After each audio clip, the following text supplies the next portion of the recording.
Hai, Assalamualaikum. Okey, sekarang bersama dengan Ika, Rauf.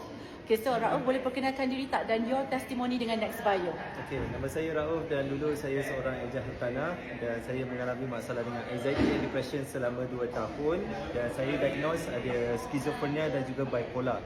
Okey, alhamdulillah bila saya diperkenalkan dengan Next Bio tahun lepas 10 April, okey.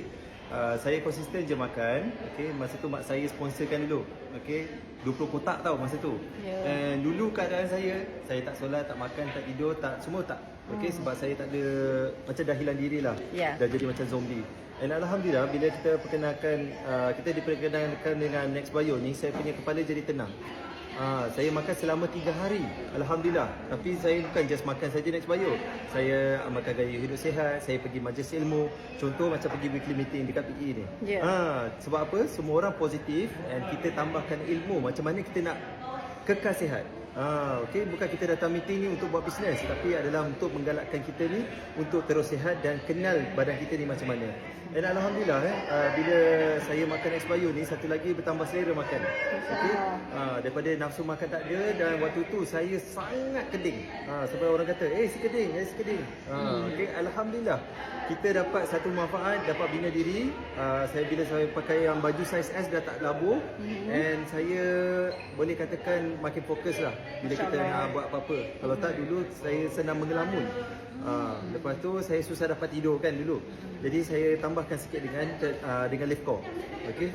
Next Bio ni Rauf makan macam mana? Berapa sachet satu hari? Satu hari makan 3 sachet. Perut kosong ke? Tak.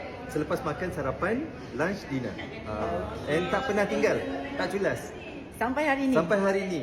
And bulan 11 ni berita yang baik lah. Tahun lepas, bulan 11 saya tak ada bipolar, saya tak ada skizofrenia. Masya Allah. Alhamdulillah. Kalau tak dengan bunyi bising-bising, lepas tu kita overthinking, and kita dah tak jadi murung lah. Macam tiba-tiba satu hari tu kan, mula the happiest person in the world. Okay, tapi bila the next day, tiba-tiba kita macam sedih je. Sampai 6 bulan baru nampak saya.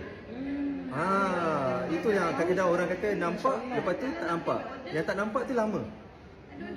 Itu bipolar. Okey, alhamdulillah memang dah tak ada bipolar, tak ada skizofrenia.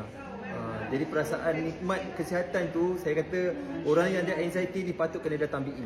Sebab apa? Dia banyak berfikir sangat pasal benda yang lepas. Betul. Jadi itulah kena datang BE. Dengar orang yang baik, positif kat sini kan. Dia kata tahniah, alhamdulillah, rajin, bagusnya awak teruskan kehidupan. Alhamdulillah. Alhamdulillah. And about the leaf board, Rauf makan setiap malam ke 2 biji? Setiap malam 2 biji. Sampai tak tinggal. Tak tinggal. Start 2 tahun lepas.